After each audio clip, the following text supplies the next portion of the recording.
Paul Belmondo démêle le vrai du faux sur son compte Instagram suite à la diffusion d'une rumeur à propos de son père, Jean-Paul. Paul Belmondo NHE accent aigu cite pas à clamer son mécontentement si nécessaire. Le mois dernier encore, les réseaux sociaux ont résonné de son coup de gueule.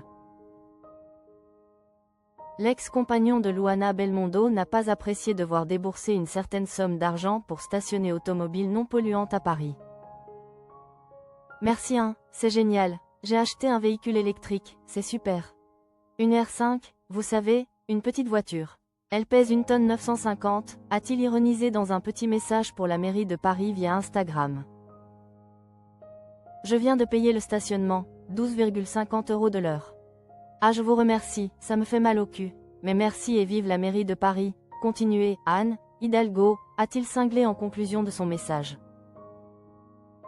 Paul Belmondo, quelle rumeur sur son père a-t-il rectifié?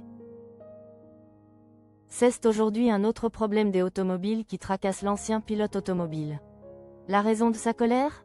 La mise aux enchères d'une Cadillac série 62 cabriolet Biarritz de 1956 censée avoir appartenu à son père par la maison Drouot, à Paris.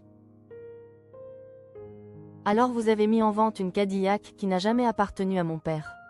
Jamais jamais jamais voilà, recadre sèchement le fils de Jean-Paul Belmondo. Le véhicule estimé entre 55 000 et 65 000 € doit être proposé à la vente le 20 décembre prochain, à Saint-Paul-de-Vence, dans le département des Alpes-Maritimes, Provence-Alpes-Côte d'Azur. Le hic, Jean-Paul Belmondo n'a jamais été le propriétaire, selon son fils. Si vous devez mettre en vente toutes les voitures dans lesquelles mon père s'est assis, vous allez en avoir des voitures à vendre, ironise ce dernier dans son démenti. Paul Belmondo, ce détail à l'origine de la rumeur. S'il ne possédait pas de Cadillac, le comédien découvert dans À bout de souffle de Jean-Luc Godard n'en demeurait pas moins un passionné des automobiles. La méprise proviendrait de sa signature sur la boîte à gants. Ce n'est pas parce que gentiment il a signé la boîte à gants de cette voiture au propriétaire pour lui faire plaisir que celui-ci doit maintenant l'exploiter en faisant croire que c'était sa voiture, déclare Paul Belmondo sur Instagram. De son côté, Drouot s'enorgueillit de pouvoir mettre aux enchères cet exemplaire bénéficiant d'une provenance remarquable. Il est d'ailleurs spécifié que la boîte à gants et l'ancienne carte grise présentent une signature. De simples dédicaces, à en croire Paul Belmondo.